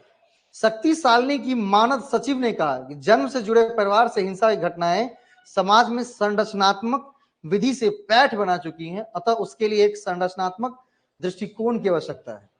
यद्यपि हमारा समाज परिवार को एक सुशब्द इकाई के रूप में उसकी निष्ठता का दावा करता है, पर यहाँ यह स्वीकार करने की आवश्यकता है कि परिवार में भी उसके कमजोर सदस्यों, विशेषकर लड़कियों और महिलाओं के लिए दुर्व्यवहार का शिकार होने का वातावरण अभी भी है। देखिए रीडिंग कॉम्प्रिहेंशन क्या समझा रहा है, इतनी बड़ी बात बता रहा है। अब इसको ले बेस बना के क्या कर सकते हैं आप, किसी के साथ डिस्कस कर सकते हैं बैठकर, है ना। उन महिलाओं के जन्म से जुड़े परिवार से दुर्व्यवहार तथा बालक व्यवहार के बारे में बताया तथा सबने भावनात्मक दुर्व्यवहार तथा मनोवैज्ञानिक सदमों की बातें बताई। इस अध्ययन की 20 से 15 महिलाओं को शारीरिक तथा वाचिक हिंसा मतलब गाली गलौज करना, जिनमें थप्पड़ मारना भी शामिल है ना। कभी कभी शुरू हुआ गाली तक। 3 महिलाओं ने शारीरिक दुर्व्यवहार तथा एक ने जबरन विवाह की धमकी की शिकायत की। जहां तक उन्हें नुकसान पहुंचाने वाले व्यक्ति की पहचान की बात है, 60 मामलों में पुरुष तथा महिला दोनों प्रकार के रिश्तेदार वहां मौजूद थे। नहीं, जैसे ही बेटी 20 साल से बड़ा हुआ, बेटी की विवाह नहीं कर देगी। नहीं, जैसे वो अभी पूछ रहे थे कि केशव दिल्ली गया है पापा के साथ, और मतलब फोटो तो स्टेटस लगा दिया तो सबको पता चल ही जाता है ना, हवाई जहाज से गया है। हवाई जहाज से गया है, कहाँ है? हम कह कि नहीं, वो देखने गया था कि प्लेन ठीक से चल रहा है कि नहीं चल रहा। ये लॉजिक बात है ना। एक तो मेरा खुद का यहाँ से गए हैं, इतना जाम था, टेम्परामेंट चढ़ा हुआ है, ऊपर से ये बात पूछता है। भाई हम कहाँ जा रहे हैं, हम क्या कर रहे हैं, दूसरों की लाइफ में इतना इंटरेस्ट क्यों? मम्मी को ले गया फिर जा रहा है दरभंगा इतनी जल्दी? भाई मेरी मर्जी है, मेरी माँ है, मेरा बुलेट है, मेरा तेल है, हम जो मन करेंगे, मेरा गांव है, हम आएंगे जब मन होगा तब जाएंगे। तुम पूछने वाला कौन? क्यों? क्योंकि उसको इंटरेस्ट उठानी है ना। क्या करनी? इंटरेस्ट उठानी है। ठीक है, सेम टू सेम बात यहां पे होगा। रिश्तेदार शादी कब करेंगे? नहीं, ठीक है, कर देना चाहिए, नहीं तो बड़ा सुनते हैं अलग अलग तरह की बातें। ठीक है, और शादी के बाद तो है ही, बहू क्या बन जाए, प्रोफेसर भी बन जाए, मास्टर भी बन जाए, चाय लेकिन 4 बजे पहुंच जाना चाहिए। नहीं, कोनो कुछ काज करो के 5 गो रोटी बस, 5 गो रोटी बोर नहीं, और उसके बाद बहू क्या करनी चाहिए? काम भी कर लेना चाहिए। आप क्या कर रहे हैं? भाई हम काम कर रहे हैं ना, कुर्सी तोड़ रहे हैं बैठ करके, कुर्सी में गहिया करके छेद कर देंगे बैठे बैठे, है ना। मतलब बिल्कुल स्टूपिडिटी जैसी बात होती है।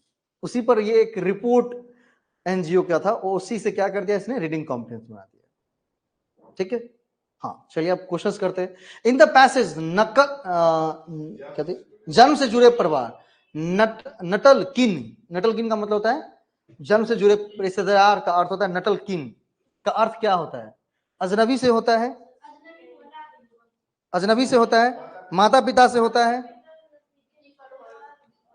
अच्छा, कभी भी जन्म से जुड़े रिश्तेदार में अजनबी होगा?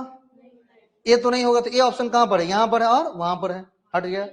अब देखिए यहां पर या तो ऑप्शन बी हो सकता है या तो ऑप्शन सी हो सकता है, ये हो सकता है ना। अब दोनों में देखिए, फिर अभी नहीं, अब दोनों में देखिए, डी दोनों में है, तो डी को पढ़ने की जरूरत नहीं है। पढ़ने की जरूरत किसको है? बी और सी को। बी क्या कह रहा है? पेरेंट्स, और सी क्या कह रहा है? नेबर्स। पड़ोसी होगा या माता पिता होंगे? अब कौस माता पिता होंगे ना भाई, पड़ोसी का बच्चा थोड़े है, माता पिता का बच्चा है ना। आंसर बी, डी और ई, आंसर इज सी। इसको कहा भारी था मैंने, आंसर क्या हो जाएंगे? सी। नेक्स्ट, नटल फैमिली, जन्म से जुड़े परिवार। नटल किन का मतलब होता है? जन्म से जुड़े रिश्तेदार, और नटल फैमिली का मतलब होता है जन्म से जुड़ा परिवार। अब आज से रिश्तेदार नहीं करना है, यू आर माई नटल किन, यू आर माई नटल किन। नटल किन में कौन कौन रहेगा देख लीजिए। माता पिता को क्या बोलना है आज जाकर के? मम्मी जाते मम्मी को, क्या नटल किन, ठीक है, तो बोले गाली दे रहा, दूध चटकर। भाई बहन नटल किन में आएगा। भाई क्लोज नजदीकी रिश्तेदार, चाचा चाची, दादा दादी, नटल किन में आएंगे। माता पिता नटल किन में आएंगे। ठीक है, तो आज से इस लोगों को भाई बहन करने की जरूरत नहीं है। यू आर माई नटल किन। कौन सा है? यू आर माई नटल किन। नहीं तो नटिन सुन लिया या मुंह से बुला गया कि यू आर माई नटिन माँ के सामने, तब जो भाई। अगला, जन्म से जुड़ा परिवार, तो उसका क्या मतलब हो जाएगा? Nuttall family. नटल फैमिली में हिंसा पर विश्वास करना कठिन होता है। क्यों? जन्म से जुड़े परिवार में हिंसा पर विश्वास करना कठिन होता है। क्यों? ऐसा परिवार को सुशब्द इकाई माना जाता है। महिलाएं अपने जन्म से जुड़े परिवार से सहायता की उम्मीद करती हैं। यह माना जाता है कि घर के बड़े बूढ़े रिश्तेदार भावनात्मक तथा शारीरिक सुरक्षा प्रदान करते हैं। बूढ़े नुकसान पहुंचाते नहीं, प्रदान करते हैं। नहीं, पहले की सास और ससुर क्या करते थे? मान लीजिए बहू थोड़ा सा मतलब गलती भी की तो चलो ठीक है, कोई बात नहीं। आज के सास ससुर क्या कहती है? आगे 15 लाख लोग नहीं ली, जाके वही बपैया कह दिए 15 के 15 लाख रुपया में 15 आना कम नहीं होगा। तो सी तो बिल्कुल परफेक्ट है। नहीं, सी तो बिल्कुल परफेक्ट है ना, कहीं से भी ऊपर नीचे नहीं होगा। चलो, अब सी जब कंफर्म है, क्योंकि सी इसमें लिखा हुआ है, तो ये आंसर हो सकता है या ये आंसर हो सकता है, बी सी या A B C. B B दोनों में ना है, बी भी दोनों में ना है, तो बी को पढ़ने की जरूरत है क्या? नहीं, पढ़ने की जरूरत है ए को। ऐसे परिवार को सुशब्द इकाई माना जाता है। बिल्कुल ठीक, नहीं, सुसंबद्ध इकाई माना जाता है कि बड़े बूढ़े उसमें एक दूसरे को सुरक्षा प्रदान करते हैं, ना कि नुकसान पहुंचाते हैं। आंसर क्या हो जाएगा? A B C. आंसर क्या हो जाएगा? A B C. Answer C. ठीक है, चलो, मजा आ रहा है ना? चलिए अगला, मजा लूटिए भाई। 18, शक्तिशाली अध्ययन में अधिकांश महिलाएं कामकाजी तथा निम्न मध्यम वर्ग की थी। सही है गलत है? बिल्कुल करेक्ट है ना, कहीं से कोई डाउट नहीं है। महिलाएं जन्म से जुड़े परिवार में सुरक्षित है? शक्तिशाली ने क्या कहा कि वो जन्म से जुड़े परिवार में भी सुरक्षित नहीं महसूस करती है। हाँ, लेकिन इसको विश्वास दिलाना लोगों को कठिन है, क्योंकि लोग कहते हैं लोग उनको सुरक्षा देंगे, बड़े बूढ़े तो उनको नुकसान पहुंचा रहे हैं ना यहाँ पर। आंसर क्या हो जाएगा? कथन एक सही है, कथन दो गलत है। पैसेज के अनुसार आंसर करनी है हमको, याद रखिएगा। शक्तिशाली अध्ययन से संबंधित सभी कथन सही हैं, सिवाय, सब सही है एक को छोड़ करके। यह महामारी के दौरान जन्म से जुड़े परिवार से महिलाओं के विरुद्ध हिंसा पर आधारित है। यह शक्तिशाली के पास मदद के लिए आने वाली महिलाओं के परिणाम स्वरूप हुआ। इसने निष्कर्ष निकाला कि 75% महिलाओं को शारीरिक तथा वाचिक हिंसा का सामना करना पड़ता है। इसने पाया कि हिंसा के लिए केवल पुरुष जिम्मेदार थे। आंसर क्या हो जाएगा? सब सही है एक को छोड़ करके। अच्छा, एक कभी यहां पर कहा गया है कि हिंसा के लिए केवल पुरुष जिम्मेदार हैं? नहीं, पुरुष और महिला दोनों रिश्तेदार जिम्मेदार हैं, ऐसा कहा है शक्तिशाली ने, ना कि ये कहा कि पुरुष रिश्तेदार ही जिम्मेदार हैं। तो आंसर क्या हो जाएगा? डी को छोड़ करके, डी गलत है, बाकी सब सही है। एबीसी सही है, डी गलत है।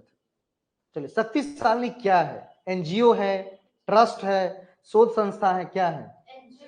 एनजीओ है, सरकारी संगठन है।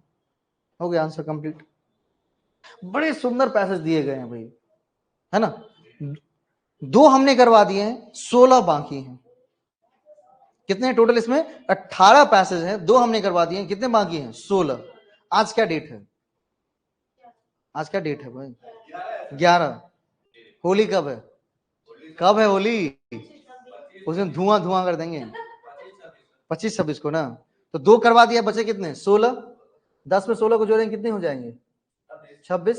होली 26 को है, देखिए तो देखिए, 25-26 को होली तक कंप्लीट कर लेनी है। नहीं नहीं नहीं, एक रहा नहीं, होली से पहले कर लेनी है ना? क्योंकि होली से पहले, एक दिन पहले होली मिलन समारोह करेंगे, तो धुआं धुआं करेंगे। तो धुआं धुआं करने से पहले क्या होना चाहिए? धुआं धुआं मतलब सिगरेट नहीं फूकना है भाई, है ना? रंग का धुआं धुआं करना है ना? तो उससे पहले लेकिन ये कंप्लीट हो जाना चाहिए। तो 1 2 3 कंप्लीट, इवन उससे पहले मैं 5 भी कंप्लीट कर दूंगा मैथमेटिकल। तो कितने यूनिट कंप्लीट हो जाएंगे? 5, खत्म। होली तक 5 खत्म, उसके बाद 5 पे काम करनी है ना, हो जाएगा। ठीक है, कर लेंगे ना, पैसेज है ही, जिनको नहीं मिले उनको मिल जाएंगे, कल की सब्जी ला करके दे देंगे। ठीक, इसको कॉम्प्रिहेंशन को जरूर करिए, कॉम्प्रिहेंशन को आप जरूर करिए। ठीक है, क्वेश्चंस मैं रात में कर रहा हूँ यूट्यूब पे 8-9 बजे तक खाना पीना खा करके। हाँ 9 बजे से, ठीक है। अच्छा सब ऐड हो जाएंगे, हम हैं ना, बस सब है। किसका यूट्यूब का लिंक वो ग्रुप में मिल जाएगा, ग्रुप में आप जुड़ेंगे। हाँ ठीक है, और यूनिट नंबर 3 घर में बेसिक करनी है और 5 क्लासरूम में करनी है। ठीक है, 9 से 10 यूट्यूब पर 1 और 2 के क्वेश्चंस करने हैं, 3 नंबर यूनिट घर पे करनी है, और यूनिट नंबर 5 मैथमेटिकल रीजनिंग यहाँ पे करनी है। तो मतलब पांचों के पांचों होली तक खत्म हो जाएंगे। होली में 3 दिन की छुट्टी है, just relax and chill bro, है ना, चिल बिल पांडे। चलिए नेक्स्ट मिलते हैं कल। कल मैथमेटिकल रीजनिंग शुरू करेंगे, तो वो किताबें लेके आनी नोट्स वाली, एंड ये भी उसका नहीं है तो कोई बात नहीं, मिल जाएंगे। अरे नहीं है तो कोई बात नहीं, हम हैं ना भाई, जिनके पास है उनके लिए बोला मैंने, बोलना पड़ता है ना। चलो ओके, और कुछ